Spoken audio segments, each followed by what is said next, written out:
Hello and welcome to Sacred Psychology, the podcast for misfits and mystics. Here, neuroscience and spirituality go hand in hand. Join me, Tamara Powell, on a no-holds-barred adventure outside the box, because that's where all the truly great shit happens anyway.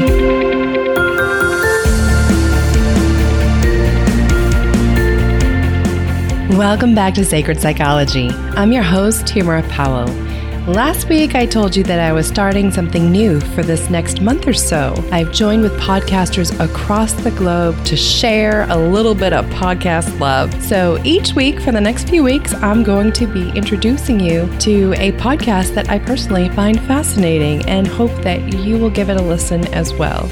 This week, I am all about me some couples therapist couch with Shane Burkle. It's a podcast for couples therapists, marriage therapists, relationship coaches, or really just anyone interested in couples dynamics in general. It's all about everything related to the ups and downs of being in a relationship. Every week, Shane interviews an expert in the field of couples therapy. Everything from why we humans hate having to apologize, getting stuck in the shame and blame cycle, increasing trust and open connection in couples, and a ton of just really great resources for those in the practical business side of working with couples. So, if this is something that you're into, you can listen to episodes and follow the show at couplestherapistcouch.com or on the podcast player of your choice. Now, on with today's show. My guest today is a remarkable woman and human being, Jane Ellen. She's the host of Glistening Particles podcast, truly another one of my favorites. You see, Jane got this brilliant idea to start interviewing seemingly random acquaintances she was just curious about. In fact, I think she's one of the most curious beings I have ever met, and that's an attribute that I personally find endlessly attractive in a person. So, you know that moment where the sun starts to come in and perhaps across your blinds or just through the mist in your room, and all of a sudden it hits these little particles and they light up and they start to glisten. That's how Jane sees the world and each one of us in it. And it totally gives me chills and happy goosebumps. So Jane and I get into one beautiful roller coaster of a conversation all about the psycho-spiritual implications of such an idea. You are going to fall in love with Jane and Glistening Particles today. I can't wait for you to meet this woman. So without further ado, here's my interview with Jane Ellen. Hey, Jane. Hey, how's it going? It's going pretty well. We're a little freezing in Florida, which is rare for us. But other than that... Oh, come on. Let's play. Tell me what you think freezing is. Well, I'm from Boston, so I actually know real freezing. So I'm actually annoying all the Southerners around me who are like, this is so cold. And I'm like, yeah, I moved here, so I didn't have this. But at the same time, this is nothing. Okay. Yeah, it's actually balmy warm up here today. I think it's going to be 40, and that feels like summertime right now. Yeah, that's about what we're going to hit too. So that's funny. It's all perspective, right? Yeah, we could do an entire podversation on that. I know, exactly. And I actually think it's going to come back up because your podcast is all about conversations with random acquaintances. Exactly. How did you get that idea?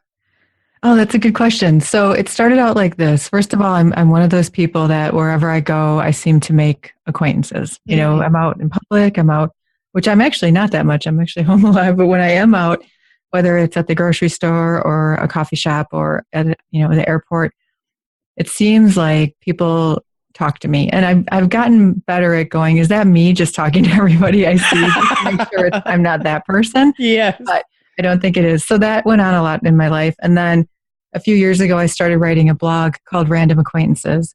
It's still out there, and I'm going to transition that all into the Glistening Particles website eventually.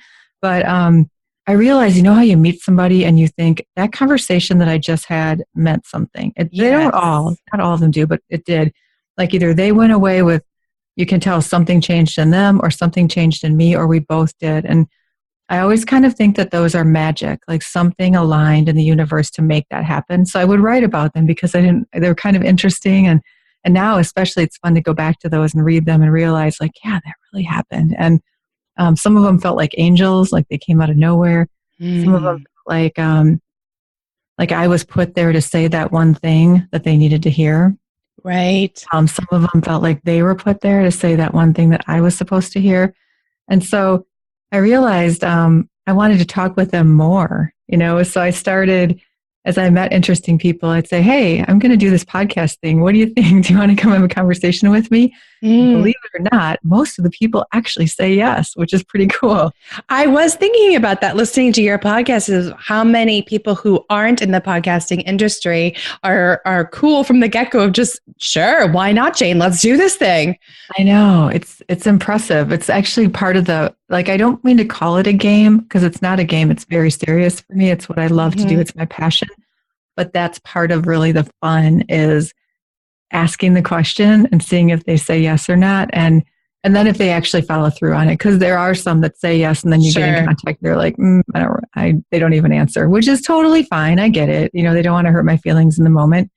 But so many of them say yes. And the stories are always like 10 times better than I could have imagined. Yes, it just makes me wonder, both as a therapist and as an existentialist, if we're all just walking around waiting for an invitation secretly, right? Because we have this desire for love and belonging and significance. And sometimes research shows that that's half of what makes these encounters and even therapy actually therapeutic, is being granted the opportunity to share our story. I love that. I actually wrote that down. Walking around waiting for an invitation. That sounds a lot like me. And I think that what I try to do, the whole idea of the glistening particles is that the premise is, how when you're in a dark room in the morning, but the sun is out and you open the blinds and you see all those dust particles glistening in the light, and they were always there, but you didn't see them until you opened the blinds. That's what I'm trying to do with all these people walking around our world, shining, and we just don't notice them. And so I think what happens is when I get on a call with people and they get to start talking about what they love to do, it just like lights up that part of them and opens up that part of them so big that it can be nothing less than astounding, I love that. That was really going to be my next question, because I knew, because I, of course, listened to your podcast as to why you named it that, but I wanted everyone listening to this podversation as to why, because I am seeing the world through your eyes right now as you're describing all of these encounters. And I swoon at that, because it's like you have this divine gifting of being able to see the magic within that the rest of the world is just missing because of the layers of caked on, banality and mundane. I know. And it happens everywhere. It happens. That's what I want people to understand. Like when people say, why do you do this podcast? What is it that's making you do it? Well, part of it is, it's just a humongous gift for me to hear people's stories when they're talking about passion. It's one thing where everyday life, you hear about people talking about, this is wrong and that's wrong and this is bad and that's bad. And you're like, oh, I don't want to hear any more of that. I want to hear what people are doing that is moving the dial a little bit more towards the light, a little bit more towards the, I don't want to call it good, but because that's really not the right word, but you know what I mean, where we're moving it towards the higher vibration, towards the possibility of the greatness that we have in, that we can do in this world. And so part of it is that. And then it happens everywhere. Like, for example, I was at a gathering and just with people, someone invited me to something, went to the thing, met people I didn't know. And there was this girl kind of meandering about amongst the group of people. She was, I wasn't sure, but a teenager. She brought this cake that she made. It was gorgeous. I started asking her questions and she goes on to tell me, oh, I own a bakery. I'm like, how old are you? Yeah. I'm 14. I'm like, okay, I need to know more about this. So she goes on to tell me she has a pop-up bakery. She runs it off of Facebook and a website.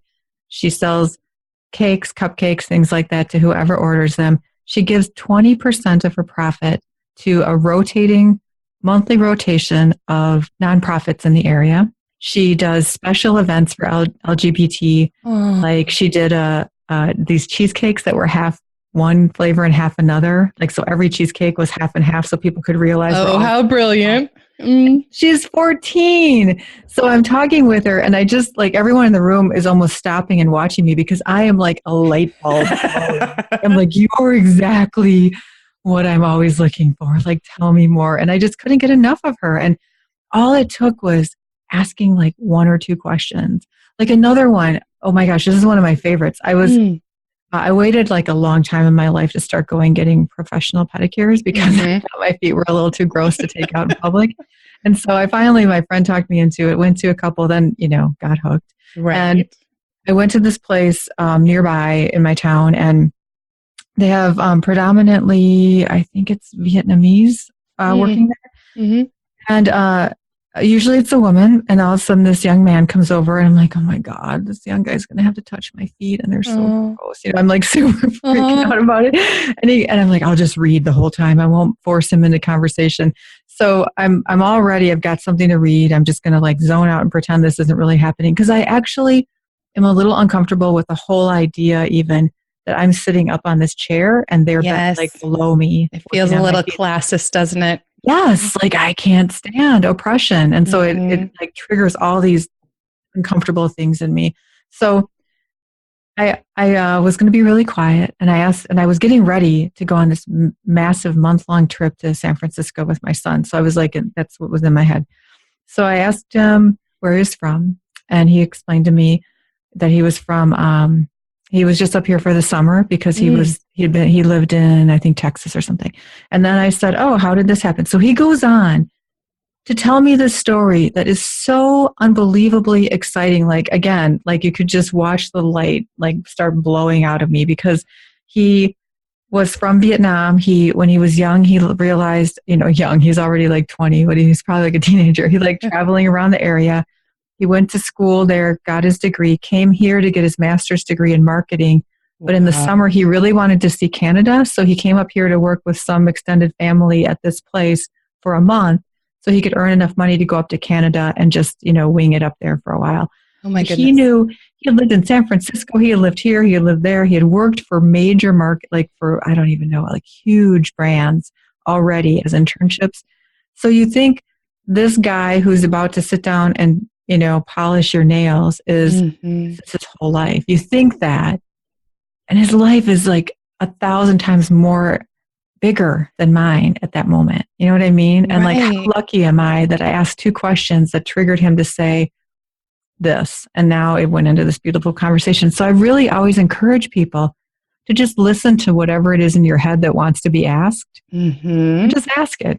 Because the worst thing people can do is just give a one answer, yes or no, and be done. So true. So true. You kind of wish I would do that right now. Kind of. I'm talking. No, I don't at all. It really just is sparking this idea in my head about, the assumptions that we're all walking around with. There's this big difference between people's roles and their souls. And we're so used to the brain, on one hand, we can't help it psychologically. We just fill in the blanks with whatever makes most sense to us. But if we allow that to go unchecked, we miss this incredible treasure trove of a well that you have tapped into with just very simple questions. And they're just all walking among us. I mean, for example, people ask me, who's your dream guest? Like, if you could, who is it? Who's the pie in the sky? I'm like, well, for sure, without hesitation, since Einstein is already gone, it would be Bono. That's my second choice. Yes. Sorry, Bono. Yep. So, but if I had Bono on the show, I would not ask him anything anybody's ever asked him. You know what I mean? Right. I would just I would like meditate on it and let some really crazy questions come that I imagine nobody ever asked him. And I would Google to make sure nobody ever asked him those. And I would ask him those because what I want to do is hear the stories that haven't been told, and that's what's so cool when you meet random people throughout your life that are walking around among you because they aren't used to telling stories and they go right to those amazing stories. I mean, everywhere I go, like I was in Milwaukee around my birthday for a few days and everywhere I went, I had stories unfolded, stories from people. And that's why it's not about getting like some big famous person to me, because to me, their stories are equal to the person that was doing my toes. You know what I mean? I couldn't agree with you more. It's one of the many reasons that I actually became a therapist. It's a little self-serving because I am so in love with people's story. I can't get enough of memoirs. That's why I was drawn to your podcast, because to me, there is something so magical and sacred when you get invited into somebody else's dynamic. Oh, I know. It's life-changing. People don't realize that just that tiny slice of time can change your life. Really, even if you don't know it at the moment. Right. No, afterwards, it's that glow when you realize, oh my gosh, that moment, it's transcendent. It's that place where we go beyond me and you in that moment. And the avenue is through storytelling. Well, even one of the ones I wrote about was this gentleman I met at an airport who started talking with me, when you're hanging out there for a long time. And I wrote about it, so I won't go into a lot of details. You can find it on Random Acquaintances if anyone wants to go read it. The title of that story is Love is Love. He basically gave me a perspective and some information that like a year later was crucial for me to have in a conversation with one of my children. Wow. I would not have known how to have that conversation had I not ran into that man. So do you believe in synchronicities then? Yeah, absolutely.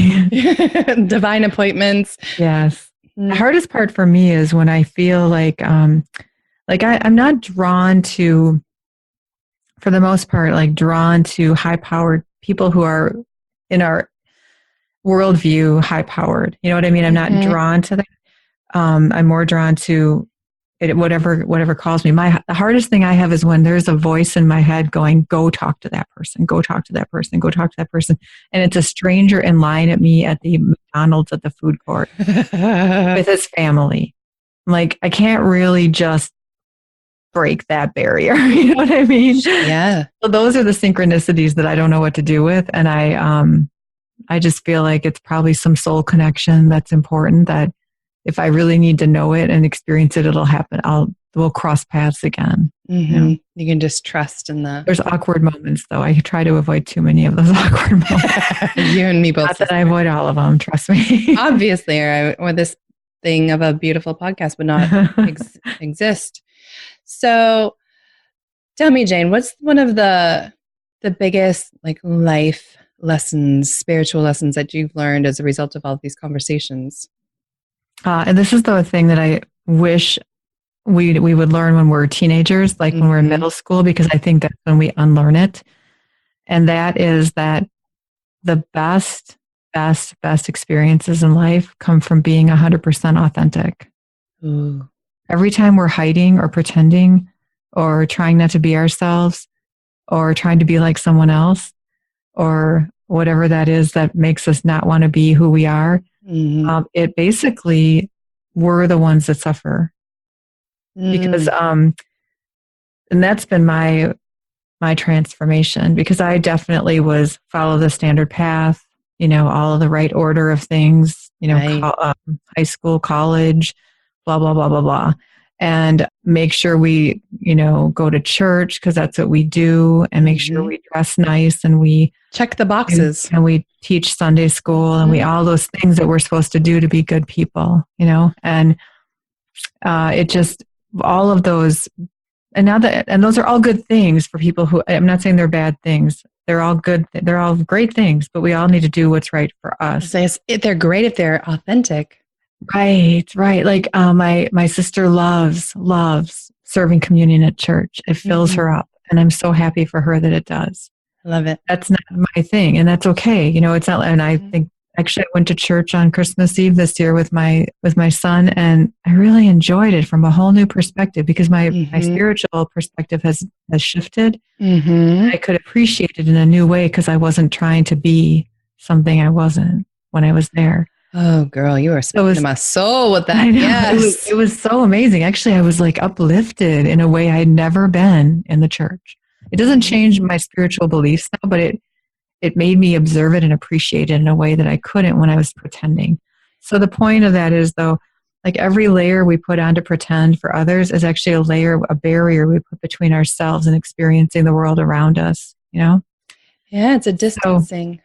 So it's that's been the biggest transformation, and now, and it was a lot. It took me a lot to get there. Like I was just talking with my coach, and I mean, a year and a half ago, 2 years ago, I was like terrified to go on a video call with someone outside of my work, with someone brand new that I never met. Or I was terrified to go be seen in person and, have a conversation with somebody that I had been talking with online for a philosophy group, just like things like that. And then, a couple months ago, actually last month, I don't know, recently, I got up and spoke in front of 500 people and have zero regrets of how I did it. You know what I mean? It was done. Yeah. It was just and it was all because people started seeing me, my soul, and then the packaging doesn't matter anymore. Right. Isn't that such a funny, elusive paradox when we're growing up, that when we're completely authentic, there's nothing but freedom there because you're not having to meet some bullshit standard that we've really just invented for ourselves. And I'm not saying that society never has standards or doesn't try to put us in, a checklist where we got to check those boxes, but it's the meaning that we attach to them that then becomes either the barrier or the open door. I love that. Well, it's not like I don't like to wear certain clothes or, get a pedicure done or things like that, but those are for me. Those aren't and it's not about what will somebody else think. It's about what makes me feel good when I'm out in the world, Yeah. And that's a whole different situation. It really is. And it sparked this other neuron for me of how the idea of, I think all the world's wisdom traditions talk about it, but especially in Buddhism, where our living our life as our prayer or our soul work. Mm-hmm. And when I hear you describe your passion for these stories and, having these conversations with people and inviting them to literally show you their soul and to allow you to be the mirror back, I can just see how you are living your dharma, like your soul purpose is in mirroring to others their soul purpose. Oh, how do you know that already? Because that's it. That's it. I mean, even people who haven't been on my show, like when I meet a person for the first time, I see their best self and I see through everything that's around them. And I see their gooey inside soul self, and my family and for some of my friends they worry about me because I have no fear of people, like you actually went and talked to this person in that place at that time of night while you were driving from Portland to San Francisco. I'm like, well, yeah, it was fine. I mean, there are times when I do sense danger and I know enough I can sense it, but I can also sense again, it's the inside that I see. And I'm surprised. No, most times people aren't able to. It's because that's my dharma. It's my spiritual gifting as a therapist and a coach. I help people live out their soul purpose, but so it would take one to know one. And I see that so strongly in you. What a wonderful gifting and what an added gift that you discovered that and are able to walk that out now. And even it just shines so clearly in your, for all the listeners who do end up following me to the show notes and looking you up, who it just shows so clearly through even your Instagram and your Facebook, the way that you talk about these encounters with people lets me know that, Jane truly gets it. She sees them. You describe them in a way that they probably would never have thought to even describe themselves. Yeah, that's exactly what it is. I see them. And I try to really shine a light on what I see. So what's interesting is when I do my show, I have one question going in, that's it. And I try really hard not to research them ahead of time unless they have something very specific that I need to know a little bit about. Like I'm going to be working with someone who is an advocate for disabled individuals. Right. I'm going to know a little bit more about his nonprofit before I go in, but typically I don't research. So I have one question. And then all I do is just basically settle in and I wait for the question to come. And that's kind of the fun. It's like I really never know what's going to happen. I never know where we're going to go or what the story is going to lead to. And they surprise me almost every time. I'm sure. But it takes a living duality and dichotomy in a human being that I'm now calling Jane to be able to be both very grounded and present-minded enough to stay in the moment and only need that one question as an opener. Mm-hmm. And yet also the flip side of that duality to be adventurous enough and curious enough to follow it. We need both sides of the coin.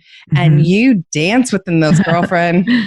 Thank you. Yeah. The hardest thing is to decide which question, because they start popping in. Mm-hmm. Okay, which one? And then that's what's going on in my head. I'm like, which one? I think in another life you were probably a therapist because when people come in and they sit on my couch and their stories unfold, my mind wants to run in like 50 different directions. And I have to be like, what is most powerful for them to get out of this session before they leave today?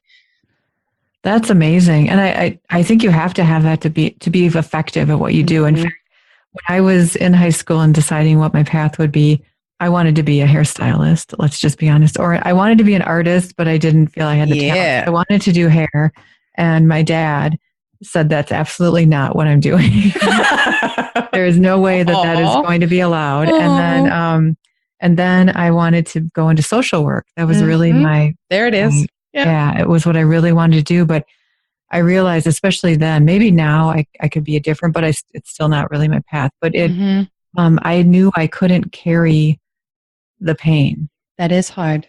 I knew I wouldn't know how to not carry it. And I actually got a chance to test that when I was a manager for a short period of time. And like, I'd come home and all night I would think about them and worry about them. And so I ended up going into IT because, my dad said, hey, that's how you're going to make the money. Go do that thing. So that's what I did. And it worked out pretty well for me, but it's kind of a funny path for someone as spiritually oriented as I am. I actually think it's kind of perfect because what's fascinating to me? I truly think that the universe doesn't care how we use our spiritual gifts. It's like we partnered with spirit source, whatever the person's worldview is, to come into this incarnation. And we're like Jane's really great at seeing people's zone of genius and then being able to be that gift of encouragement to them. Well, girl, you could have done that in social work, but you could have done that in hairstyling. Like, I don't want anyone playing with my hair if you can't see my authenticity coming through. Right. And I have some big authenticity. Both sides of my head are shaved. Like, you have to be able to play with that there. But you're doing it in your podcast. And I bet you do it on the job as an insurance salesman. Oh, I do. Right? Yeah. You don't lock people into shit that they don't really need or want. Right. Actually, I just did a big project with IT, and because I don't work in sales, but I work with the salespeople. So we have a good fit because we're all pretty outgoing, but I had to work with IT, and it was, I think one of the best compliments I got was someone came up to me after a presentation and said, it's so different with you. We use words we don't usually use in IT. I'm like, yep, it's things like authentic or vulnerable or, speak your truth or, whatever. So it was kind of fun being able to share that. I love that. Vulnerable and authentic IT. Yes. Yes, please sign me up for that. I was thinking about your statement of, not being able to hold the pain. And yet you've already brilliantly done that in these stories. Because I would imagine that so I haven't listened to every episode, but I would imagine that people often have heartbreak and trauma that has transformed their lives. And so you, my dear, similarly to me, are like a sacred space holder. You're holding the space for them to tell their story and to play with the story and to marinate with their story, but you're not the director of that narrative. I mean, the beauty of it is in most of these cases, they've already moved through. So they're able to reflect back on it and share it for other people to learn from it, but it's not that they're in the midst of it. You know what I mean? And I think that's where I don't think I could have played. I mean, I do Reiki, so I heal in a different way, and I do other energy healing things that sort of just organically showed up. But having the conversations and not being able to clear it at that time would have been, because I would have carried it. I would have carried it in the form of weight, because that's what I did for my family or for me or for my family or whatever, right, as a child and as an adult, most of my adult life too. Well, that makes sense that you are drawn to energy healing. I'm a Reiki master teacher myself. And Oh, nice. yeah, same thing then. You're a conduit for source energy, but we don't take their energy out and we're not giving them our energy. We're just flowing through. I know. I had to really remind myself of that recently because I was starting to go to an old pattern and hang on to it for people again. Yep. I just had to do a bunch of clearing. Clear. Yeah. I know. I'm woo enough that I actually clear often even between counseling sessions because I want the next client coming into fresh space. I bet. I would. I totally would imagine that you'd have to do that. I do it before and after I do healings, but I don't do them very often. I do it only for people through word of mouth, and I do it for pay it forward. So if I work with somebody, I ask them to do something of equal value or time to give to somebody else to honor the work rather than doing it for money right now. How beautiful. In the state of Florida, it's actually very similar. You can't get paid for Reiki itself unless you are a licensed massage therapist. And that would just be like a weird dual boundary. I don't want to see my clients naked or even, so, and you don't have to with Reiki. Well, not any of them. Right? I know, right? I've had no thought. Sorry, boyfriend. That's not true. Chill out. You actually hear this one. No, I'm not picturing them all naked. But it's a conundrum because on one hand, I'm glad that Reiki and other forms of energy healing prana have become so legitimized. We finally got the research to show that we are actually manipulating tissues. And so they have to regulate it somewhere. We don't want any, Tom, Dick, and Harry setting up a shingle. But it is interesting that they stuck it with massage therapy and not under like alternative health or spirituality. Wow. So we can do energy healing in my office, but you're not like, you're getting the energy healing for free. You're paying for psychotherapy, or you can go to like a Reiki workshop and pay for the teaching, but get it for free. I had to go down a rabbit hole. Yeah. Fascinating. Interesting. I didn't realize, I don't know enough since I don't formally practice. So I haven't studied enough about that. Each state is different. United States of America. I think the rest of the world laughs at us. It's the same thing with nursing or psychology. Teaching even. Yeah, it's bizarre. Otherwise, yeah. So have there been any particular stories or experiences that you've had that have really carried with you? I know you had that one where it came around full circle for you a year later, but are there any who after they've shared their stories have gone on and impacted the world and you're still hearing about it? I think the best compliment I can get for any of the episodes is when somebody comments or reaches out to me and says, that person changed my life or that person opened up something for me. And one that you were listening to, Danielle, the soul alchemist. So she's fascinating. And someone that a friend of mine who is the opposite of woo-woo, okay? Thinks it's all crazy mumbo jumbo and all that. He listened to her episode and afterwards he's like, I am changed. There's something that she said, hearing her voice, listening to her words, I am changed. And I see something so differently in my life right now than I ever could have before listening to that. And that's the kind of thing, that's really what I'm hoping to do is have people, like aside from just, cranking up that world peace dial a little bit, it's that I want everybody to realize that we're all the same. We're all equal. We all have similarities that we should be able to recognize in each other. And we all have differences we should be able to celebrate in each other. So like that's what I was talking to IT about. I'm like, the way to connect with people is when you meet someone new, try to identify one thing that you think, we're similar that way. Like, we both have blonde hair, or we both came from the United States, or whatever it is, something basic and similar. And then look at them and think, what's something that I really admire about them right off the bat? Something that's unique. So like honor both of those. And then it just opens the door for more. So I think that's anytime I hear that somebody has had an impact like that, that's what just like makes it all worthwhile. And how amazing that you and I get to do something as cool as a podcast, that you were just having this conversation. And this conversation is now rippling outwards to places you probably won't even ever be able to completely know at the end of it. you know, like how far it goes. If this person's life was changed and then they're going to go out and change perhaps another person's life. It's all about the ripple effect. Yes. All about it. That is exactly it. And you know what's so amazing to me too is just the weird connections that come from one podcast to the next. So early in the show, when I started, like, between episodes 1 and 5 or 6, I had, I think episode 2 was a chocolate maker from California. And then a couple episodes later, I was talking with this guy named Jason, the speaker, who's he speaks all over the world. And one of my questions back then was like, what's something new that you're curious about that you'd like to learn more about that you haven't thought of before?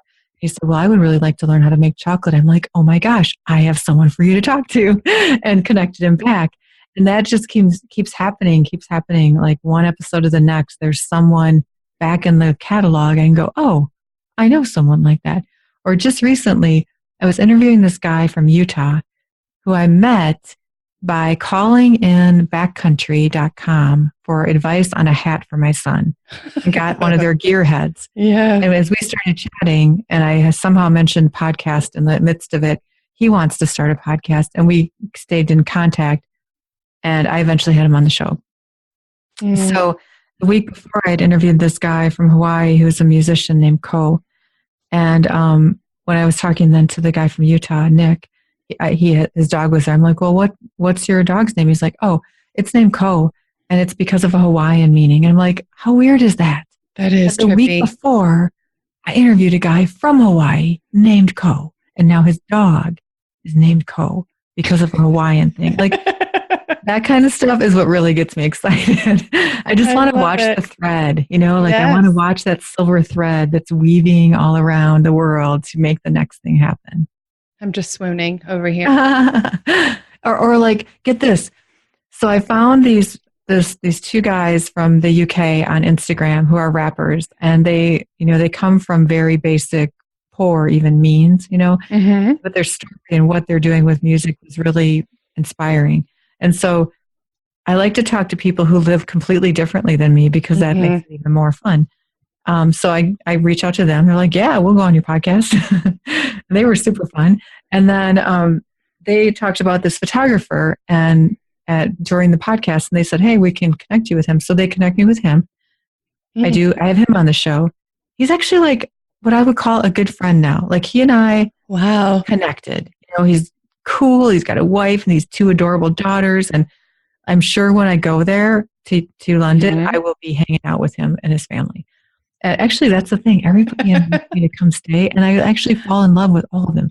So then he tells me about Rosie, how I should talk to her to come on the show. She's a couture fashion designer. Rosie Red Corsetry. Her stuff is, oh my God, you have to look at it. It's insanely gorgeous. Yeah.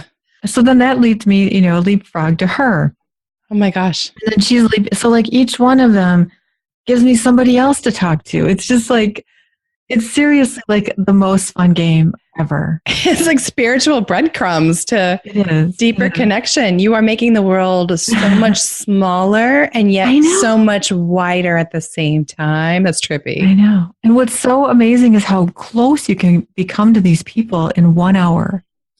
You know what else I love about this is the common conversations regarding, the pitfalls of social media, the pitfalls of technology, and how on one hand, it is very true that people are becoming a little more shallow. We're struggling a little bit more. We're becoming a hell of a lot more lonely if psychological research is true. And yet you are really turning that on its head and using technology as a way to, broadcast these conversations of connection. And now you are actually showing that we absolutely can deepen our friendships that originally started through something online. It's totally true. I mean, I've gone out and met people that were on the early parts of my show that I met. I used to go to this site called The Oasis that was here a couple years ago, that was like a place to go talk about philosophy and betterment and optimizing your life, and just kind of in really authentic ways, like chew on some of these things that I was struggling with in an open forum. It was all open. So everybody saw everything. There wasn't all this like, let's go meet in that door over there. It was right. We're all out in the open. The conversations are open for anyone. But everybody that was there was honoring the idea that even if we disagree, like a paleo and a vegan can have a conversation explaining their perspectives, but not be like attacking each other, Yes. So I've met some of those people. Some of them are some of my best friends. I've stayed at their houses in California. You know what I mean? It's Love it. It's all through that online. But here's the difference. So those were real conversations. Now, granted, there was a certain level of separation because I hadn't met them in person. I hadn't even other than their profile picture, didn't really know what they looked like, didn't hear their voice, all those things. But I was being very open and real. And so were they. That's different from, and I'm guilty of this, so I'm not criticizing, but that's different from sitting there for 20 minutes and just like thumb scrolling through Instagram. Yes, that's different. Yes. So I try to catch that myself. And in fact, that's what you'll start seeing. That's a new thing that I'm going to play with on my Instagram and other social media feeds is I'm just going to be out there more, just talking. Like there'll be a new series called Glistening Stories, where I'm going to share stories about life that I've just bumped into this day or that day. And I'm going to do some more video clips because I want to start building those relationships with the people that are listening to the show and really take them to that next level of depth of knowing me and me knowing them and understanding, and I'm going to start putting out ahead of the guest interviews. Hey, I'm interviewing this person about, this is what they do. Let me know what you want me to ask. Ooh, have fun. I know. So I'm excited about this next level of it, but it all really, social media and technology are great if you're really in them. And you're really being real and you're connecting. If you're just scrolling or you're just sharing secrets and like not pretend or putting on false, pretenses of who you are and what you're doing, that's different. Then you're not getting the connection. It's all about the connection. Well, it really brings us completely full circle with what you started with. It's about authenticity. When I show up authentically and you show up authentically, there's no reason for ego to get in the way, which is why a paleo and a vegan or a Christian and a Muslim can show up and not have a problem because we really are embodying that namaste spirit, I guess. Right. Yeah, and that's the thing. So in my show right now, that as I'm in I've been up for a year and a half and now I'm delving into new things and I'm trying to go, what do I want to know? What am I super curious about? And I want to have conversations about that. So this year I'm doing a series above the normal weekly episodes of 18 people who are standing up for something because I want to know what people are like. Like I stand up for my podcast. That's what I do in all my free time. My family will be like, you don't have no social life. I'm like, oh no, but I'm doing this. And so there's people that are doing other things that are probably of much greater contribution, but it's like, I want to hear those stories. The other one though, that's like percolating in my back brain right now is I really want to learn about all the world religions. And I want to talk to people who are in them, like deep in them and go, okay, tell me, what does it mean? What is the basis of Muslim religion? What does it mean? What are the practices? I want to know. I want to know and make educated.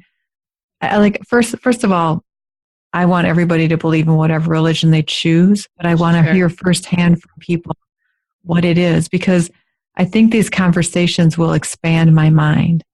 And if buckle up, buttercup. My listeners' minds, we are now more connected as in humanity. You know what I mean? Oh, I so know what you mean. I mean, that's actually what my minor was in. And I've spent my entire life as an existentialist just uncovering that. And it's why now if somebody forces me to put a label on it, I'm an omnist because once you study all the world's religions, and I mean really study it like you are with connections. Like I have now through my wanderings, I have friends who are Orthodox rabbis or imams or, Buddhist monks. You see once again the divinity within and all of the beautiful variations because it's almost like, I love that concept of source energy, spirit, whatever we're calling it, God, right. I know, that's the thing. being sparked into the 7.5 billion people on the planet. So at any given point in time, there's 7.5 billion reflections of that spirit. So of course there's variety, but there's also so much overlap, and it just makes me swoon. Well, I boil it down to the simplest thing when people ask me, are you Christian? Are you this or that? I'm like, here's where I'm at. I think we're all talking about the same thing. I believe in light and I believe in love. That's it. Like that's my basic religion of Jane. I wouldn't go out, selling books about it, but I don't. This idea that we all this idea that we take these books that were written by humans, ciphered and rewritten and reinterpreted over all time, and think that they are exactly right. You know what I mean? It's like I had a pastor left the church that I was going to because he didn't believe in same-sex marriage. I'm like, because the Bible says so, according to him. According to him. Like, I can't believe any God that's going to say that love is a bad thing. Right. But I mean, I can't see that. And then you meet gay Christians, and it's. I know. It's so I mean this with all due respect to all religions. I want people to do whatever it is that lights them up. Right. Live a loving life. But for me, I see them all.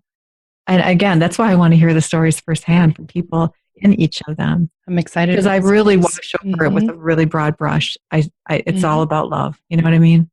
That's really what it comes back to. It comes back to our human beings' worldwide search for, connecting with something outside of ourselves. And based on culture and time and politics and, traditions, we end up preferring this version over that version. But I love what you say, light and love, because that's really backed by science, by the way. So, Well, you know what? I think what really made me think more about it was actually going to church on Christmas Eve. I hadn't been to church for probably, I don't know, a year, maybe 2 years, maybe, I don't know, not regularly for probably 5 years. And what I was like, oh, I love this feeling of community. I love this feeling of celebrating life. I love these things. How do I get that and have that, but not have to align with one certain book? Amen. That's my challenge. And in fact, I have two girlfriends. One's a acupuncturist and the other one is a Reiki master. And we get together every month and do trades. Beautiful. And we're getting together coming up. And one of them said exactly that. She's like, she has two young girls. She's like, I want to be connected to something that's like Christianity or religion, but not necessarily that.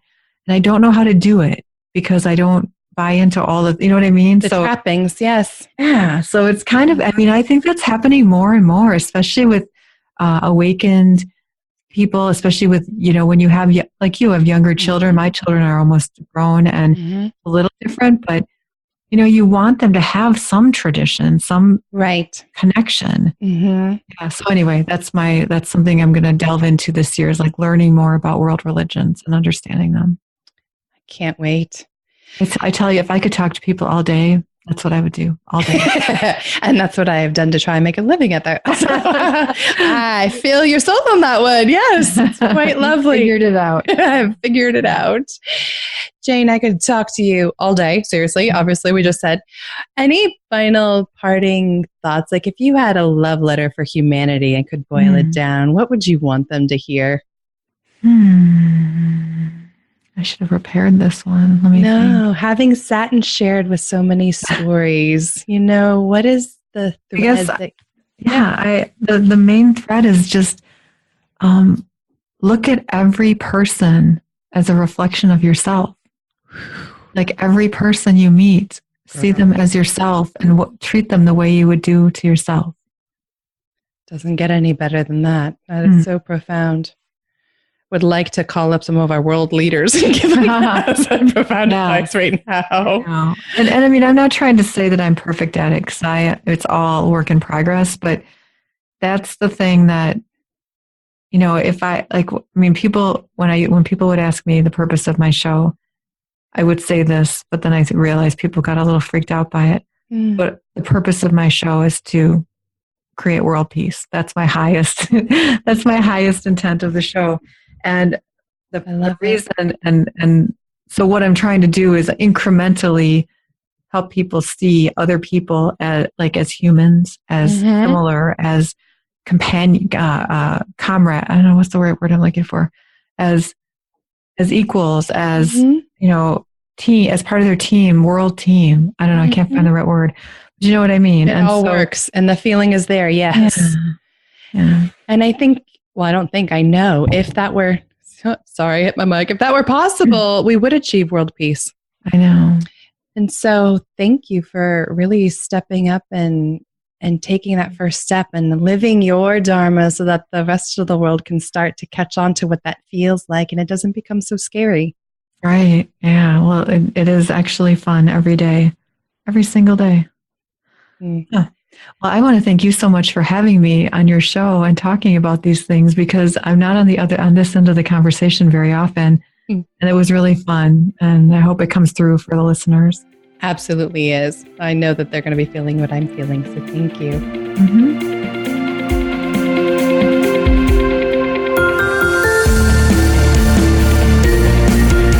Thanks for listening to the Sacred Psychology Podcast. I pray you found some inspiration and empowerment to go out and make this life the most fulfilling possible. You can follow Sacred Psychology on Facebook and YouTube. If you haven't yet, please go to Apple Podcasts and subscribe, rate, and review this podcast. Tag us on social media and let us know what you think as well. Please note that the information provided is not meant to convey professional, psychological, or medical advice. If you could use such services, I highly recommend seeking them out from someone you trust. To get in touch with me personally or to see how we might work together, please check out ariatherapy.com or talesfromatrapezoid.com. Until next time, everyone.